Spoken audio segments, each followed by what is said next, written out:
Today I'm going to show you a way to propagate evergreens. This is a green giant arborvitae, and I'm going to show you the easy way to propagate this.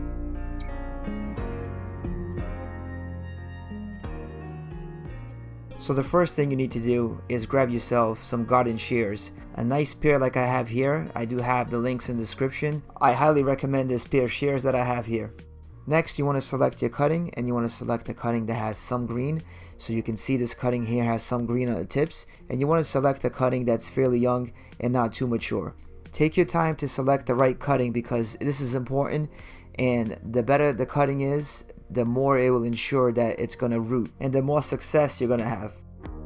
As you can see here, I've selected my cuttings, and these are fairly young cuttings. You do see some brown here at the ends, but if you move over to the tips, you can see that there's a lot of new green, and that's exactly what you want. You don't want something that's too mature, you want something with green in it.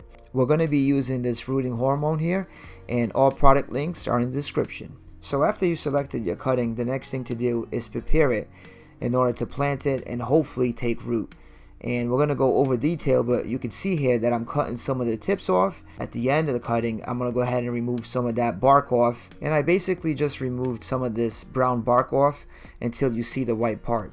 Now this is the part that we're going to dip in water, and after we dip it in water, we're going to go ahead and put it on our rooting hormone, and then we're going to go ahead and plant it in some good soil. We're going to go over this in more detail as I go along in the video, but I just wanted to show you how basic and how easy it is. You can see after I potted the cutting that I'm going to go ahead and trim it off a little bit, just cutting some of those tops off. And what that's going to do is it's going to make the rooting hormone work a little bit better and let the cutting concentrate on developing a root and not so much on the actual green that's on the plant. And of course, after you pot it, you want to go ahead and water it and keep it moist. So I have another cutting here that I'm doing basically the same thing. With the shears, I'm going to go ahead and remove some of that brown bark until you reveal that white part. And I'm also getting rid of some of those little green leaves at the bottom here. And once you have something like this, what you're going to do now is you're going to go ahead and just get that tip wet. And I'm doing this here in my fish pond. And go ahead and put it in your rooting hormone. Shake it off a little bit, and then go ahead and plant it in some good soil. And then you want to go ahead and cut some of those tips off, maybe an inch off. And really when you do this, you're doing this so the rooting hormone and the cutting itself can put that energy towards the root and develop a root. So this method will work for almost any evergreen. But when you do this, you want to make sure that you do this with enough cuttings because some of them are not going to survive like you see here. Most of them, in my case, have survived, but you increase the odds if you add more cuttings. As a matter of fact, on this pot here, I have 2 cuttings that survived. But again, the more you plant, the better your chances are. And you can see here, after a few months, you can see the tips are kind of browned where we cut it. And now, if I try to pull it out, there's some resistance, which means that the roots have developed. And it usually takes about 3 months to root. I believe this cutting here has been sitting in this pot for about 6 months. But this is what you want to get. You want to develop those roots. So you want to keep these cuttings away from the direct sun. And you want to keep the soil moist as possible. And again, after a couple of months, the roots will start to develop.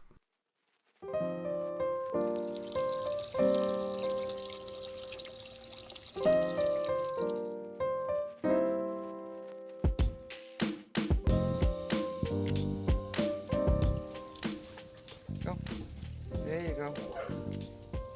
There you go. Now you're doing it. And then this over here like this. And this, I have to show you how to do it. This is a little bit more tricky. You have to go like that. Alright, go get it wet while I sharpen it. Go get it wet. Sharpen it. And then I can throw it. Okay.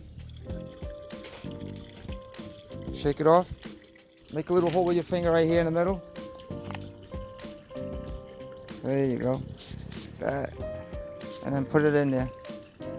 Okay, and I'll put dirt over it. Make sure it's there.